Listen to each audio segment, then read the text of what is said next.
Alrighty, well, we have the K24 Cefiro in the shop today for the last little bit of projects, little bit of things to get this thing to 100%. I'm sure it'll still be 99%, we'll have other things to do, but this is kind of the last stuff on the list, the last few things that need to get done. One being, we're gonna straight pipe it. Take the muffler off. We're gonna see how it sounds. I'll do a clip before and after. We'll kind of compare them. We might make it removable. We might do a cutout. We'll get into that later, but first we need to sort out a tuning issue. It's costing us a lot of power. So the last drift day, we noticed that the variable cam timing wasn't working. So this is a Honda K24. We got a Borg-Warner turbo on it, Haltech standalone, so on and so forth. The VTC is very common on a lot of engines. It is just purely variable cam timing. I mean, you know, Toyotas have it, Nissan has it, BMW has a similar type of thing. Even modern LSs have variable cam timing. So basically what that is there's a gear on the cam that can vary the cam advance. We can really fine tune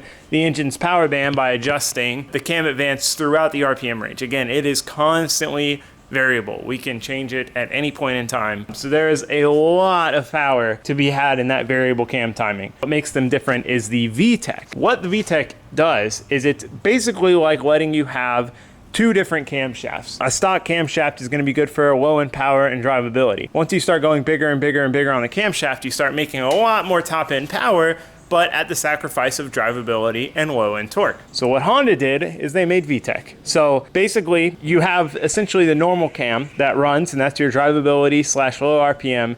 Then there's another lobe, and when the VTEC actuates, it locks that center lobe, which then allows that to ride on a much more aggressive camshaft profile for high RPM. So we can set it to come on at any point in time, 4,000, 5,000, whatever RPM we want. It'll lock that lobe, and it literally is like it's switching to a more aggressive camshaft. So that's a really cool system because, again, you can get that low end torque and that drivability out of the smaller camshaft, but then get that high RPM power out of the bigger camshaft when VTEC locks. So I wasn't sure if VTEC was working. I've played around, I've moved the RPMs around. I think it's definitely working. It might just not be that noticeable at like 4,000 RPM. But what wasn't working was our variable cam timing. We've actually sorted this out. I think we're gonna test drive it and see if it's all good now. So I got on the phone with the guys over at Haltech, and when I say they have amazing tech support, like, I don't even know if tech support is a good enough term to describe what it is that they do. Like, they literally remoted into my computer, on the phone with me for an hour, looking through all my settings. So basically my setting to turn the VTEC on, when that came on, it activated another, let me show you in the computer. So this is our cam control table. When the cam control switch came on, which is our VTEC, it would then go to another table, which we don't need because VTEC is constant. It doesn't come on at certain circumstances, not others. It comes on at that RPM no matter what's happening, pretty much. So anyway, that table was zeroed out. So when it would switch to that table, we'd have zero cam advance. So we fixed that. I'm really curious to see how it does. We're gonna play around with this. We are gonna have to change up fueling some. So that's what we're gonna start with. I know that was a lot of technical mumbo jumbo, but I know some of you might be interested. We got a lot of things we can change with the variable cam timing, the VTEC, you know, it's a turbo car, boost control. So I think it'll be fun to bring you guys along. Maybe you'll learn something with me. So that is where we're starting today. We're gonna be working on our fuel table here. So yeah, let's do some driving and tuning. I'll put you down by the exhaust so you can hear it now. So when we change it, you can let me know what you think. Okay, let's get into it.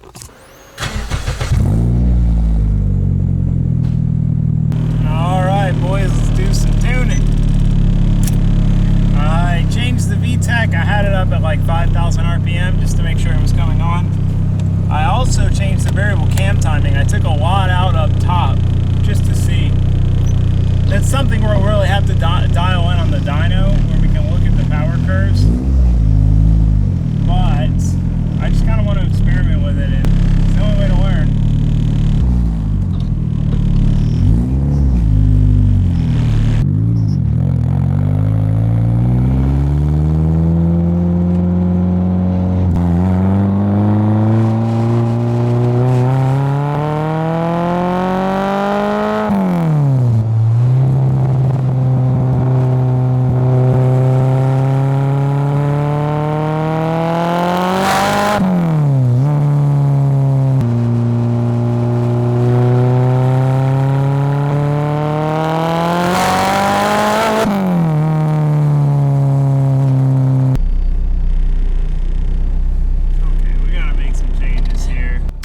was working on my boost control settings. The air fuels looked good. I played around and dialed those in a little bit the other day, but what was wrong was the boost control. It was just kind of all over the place, so I was trying to fix that.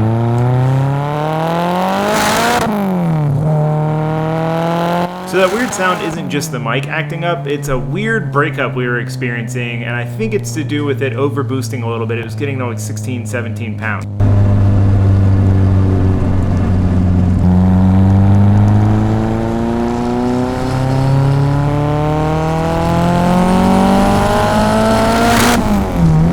So there I was trying to kind of ride up into the high RPMs with part throttle and not a ton of load to see if it would break up then at low boost, and it didn't.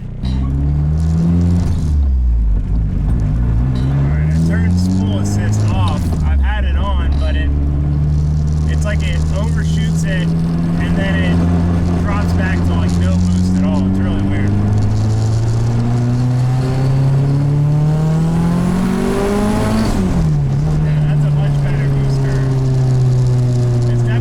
Snappy though. We need to add some boost in the mid-range.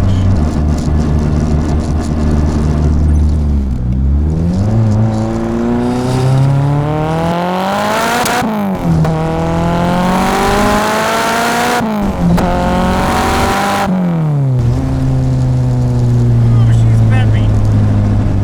That's about right. That's like 13 pounds, which is really what I should be running.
Alright, so for the exhaust, obviously the main thing is going to be to go straight piped here and see how it sounds. So this, I really like the tone with this muffler.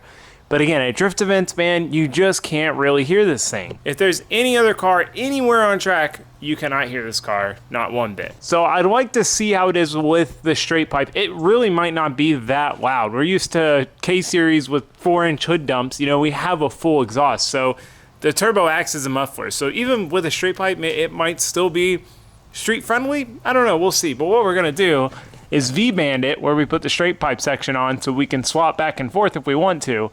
Past that, I might go with like a cutout.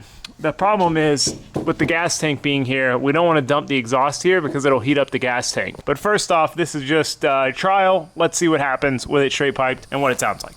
The other thing we're gonna tackle is this exhaust mount. I really like this mount because it's kind of a semi-solid mount. It has flex, it can slide if it gets hit. It's not fully fixed, but it's rigid and keeps the exhaust in a nice spot compared to the drive shaft, but it could be contributing a little bit to our noise. Now, I did take it off and go drive the car. That was one of the first things I did when I first started driving it and had the vibration issues. I thought that was it for sure. I thought that was all it was.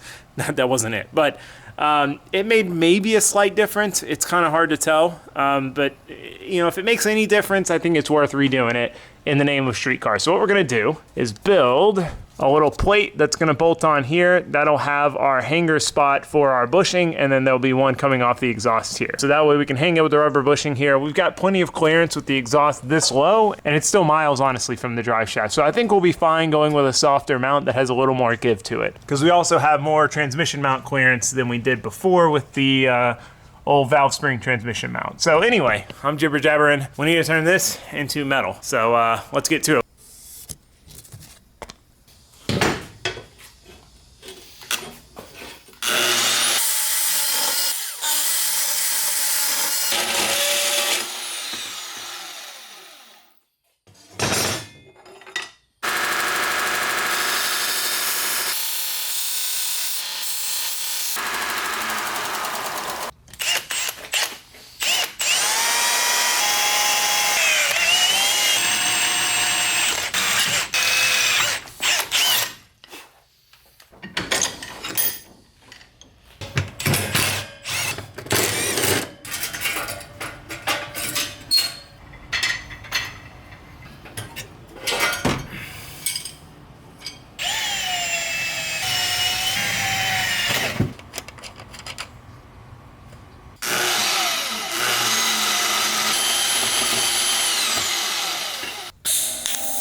All right, so got this thing welded.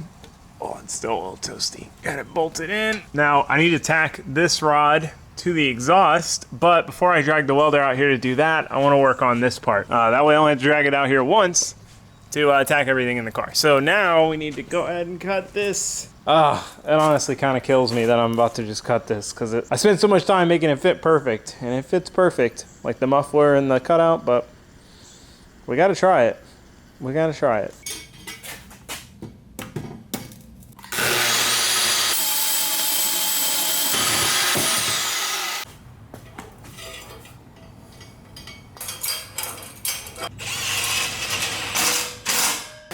All right, so we've got our V-band, we've got a little 3-inch section. So we're gonna bump this up to 4-inch because the opening in these aftermarket bumpers is huge. 3-inch looks like tiny in there. I just gotta figure out how much I want to cut this. It looks like we should be able to get it right. I definitely want to poke it a little bit.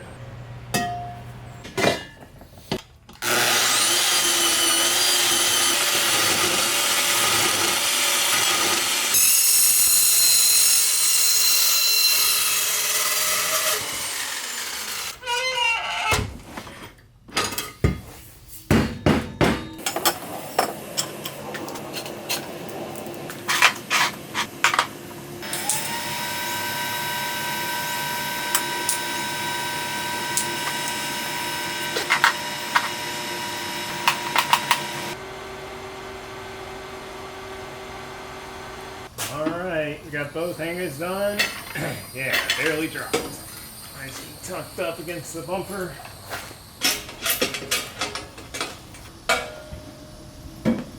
Oh. This is the worst part about rubber hangers. There's one thing I'm going to miss about this hanger setup. I loosen the hose clamp, and then I can undo the front V-band and let the back hang and then pop it off and drop it down. It just makes it easier.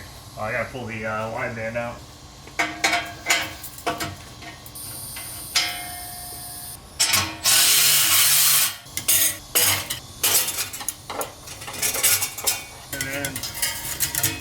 Boom. Party's over for this one. All right, well, we've got literally the entire exhaust aside from the downpipe here. Here's our new rear section. So we just gotta weld that V-band, this whole thing, and then this hanger here, put a little bead on the end, this hanger as well. That's about it. So really not a whole ton of welding, should be pretty quick. I do wanna go ahead and weld a V-band on this guy, but I'll probably need to test fit it up there first. It's just because you have a little bit of wiggle room in the V-band, so I don't want to weld it, you know, tilted slightly, but just that way it's ready to go. Because if I don't make it ready to go, you know how it goes. I might not use it, so want to make sure it's ready. All right, enough jibber jabber, boys. Let's get to welding.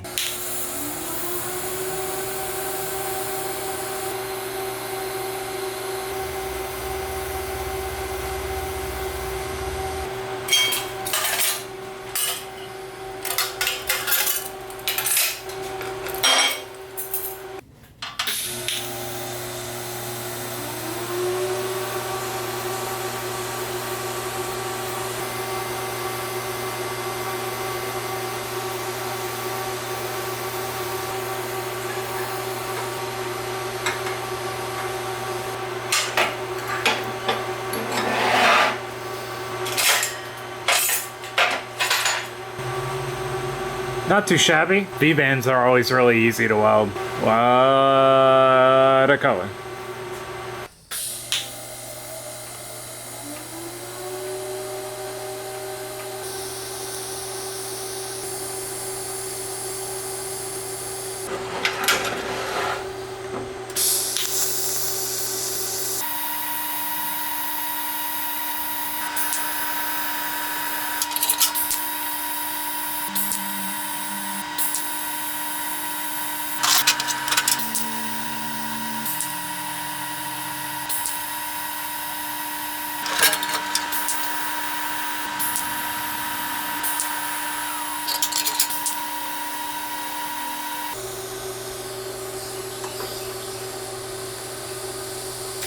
Whew, done. All right, well, here's the exhaust, all complete.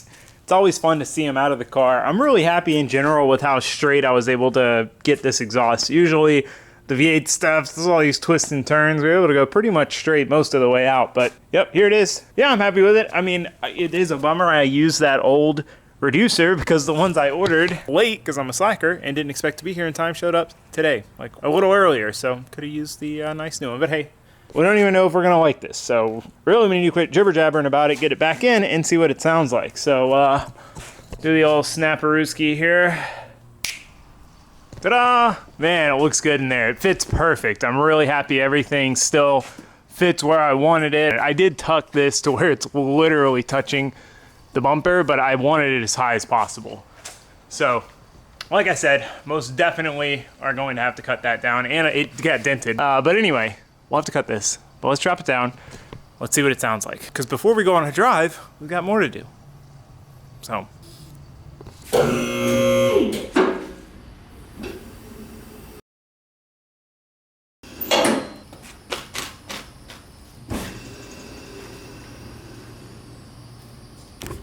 All right, real moment of truth here. Did we just waste a bunch of time or not?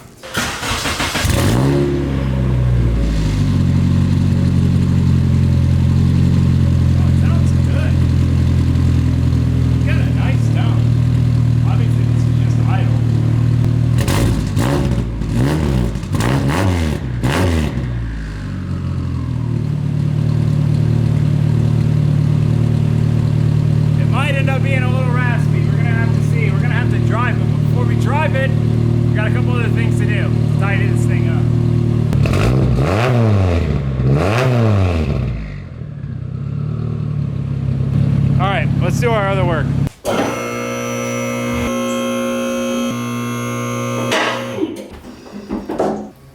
So we've got our Nitto NT555 G2s.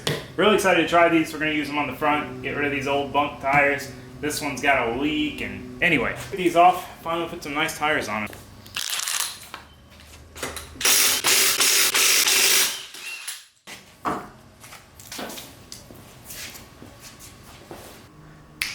All right, man, feels good to have some fresh front tires on there. They're a little meatier than the old ones too. These things have a lot of tread depth. They're probably gonna last forever. Yeah, anyway, went ahead and got my drift spares mounted, so we are ready to roll, boys, for the next time we go drifting. Don't know when that is, but whenever it is, we're ready to rip. I'm excited to drift on these too. Probably have to air them up for the old girl, but oh man, it is hot and humid. One more project. I've just got to throw my air inlet back in to the turbo that comes out right here. I didn't latch the clamp all the way and it fell off on my drive to the track, so I haven't had it for a while. And you can definitely tell in the intake air temps how much hotter it is drawing from just straight from the turbo. So I'm gonna get that tossed back on. We're gonna drop it down. We're gonna go drive it and see what it sounds like with the exhaust. That was kind of the whole point, but I got distracted. Mount one tire, mount them all. You know what I'm saying? You can't mount just one. Okay. All right, well, I forgot. I gotta weld a bend on here because now that we have the intercooler fans, the air filter doesn't fit. So I'm gonna do that real quick.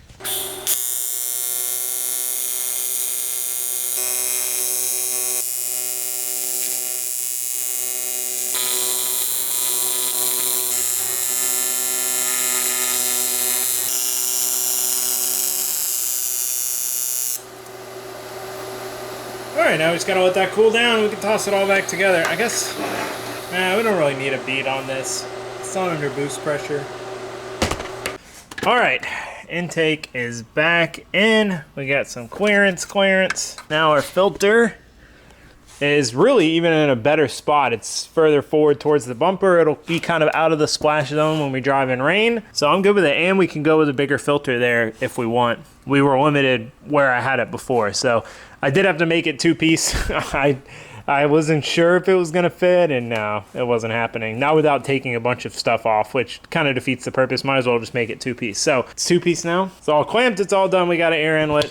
Okay, that is enough work. It's time to go play. It's time to go drive this thing and see what it sounds like. All right, consulted with Brent from PFI Speed. Thing one, my plugs are definitely need to be changed. They're too cold, too wide of a gap. So we are having spark pull out. We weren't hitting rev limiter on the drive earlier. I was looking at the data log and noticed that. Two, we're gonna carry 30 degrees of intake cam timing pretty much all the way to red line. So I made those changes. We're gonna go drive it. See how it sounds. Hopefully it's not too raspy. Really not a whole lot louder at idle and that just there. So far it's not really loud at all. It's still pretty quiet. Oh, it still sounds good.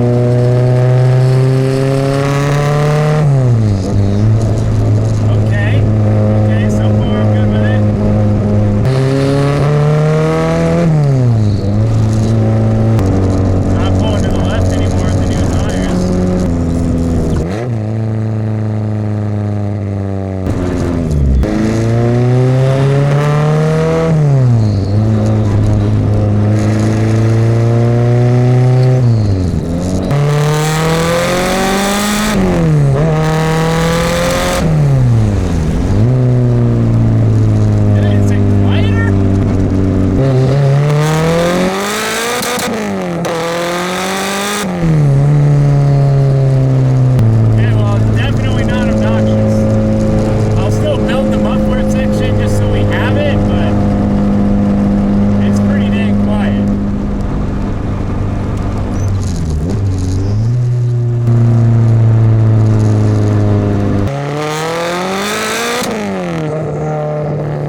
temps much happier. We're at 85 degrees. Before, even with the fans, we'd be at like 95, 100 right now. I'm gonna let it sit and idle for a bit and just see what it gets up to. But I'll throw my hands up and admit defeat on that one. The exhaust mount did make a big difference. My guess is when I just took it off, the exhaust didn't have any support there and was like vibrating around and hitting stuff or something, because it wasn't that noticeable when I took the mount off. But now that it's supported there, I think it made a big difference. All right, well, I've still got a few things to do. I got to pull that back off and chop it. I want it to stick out a little bit, but probably chop this much off of it. So I got to do that. I do need some new plugs, but yeah, the car rides much better with these. Drive straight. Man, I'm loving this thing. Loving it, dude. That was honestly, we made a lot of improvements just now. We're tired up, ready to go drifting. We're still getting a little hot. 104 on the intake air temp. But anyway, I'm gonna quit jibber jabber and I'm gonna let you guys go. I'll tinker with that other stuff, but we should be moving into the new projects. All that's left really on this is to get it to the dyno it, and then wrap it. I really want to wrap it, and we're going to change it's a few more aesthetic things, but she's pretty well there. Just need to enjoy it now, which is always nice. So I'm going to quit talking. I'll see you guys later. Thanks for watching. Thanks for subscribing. Goodbye.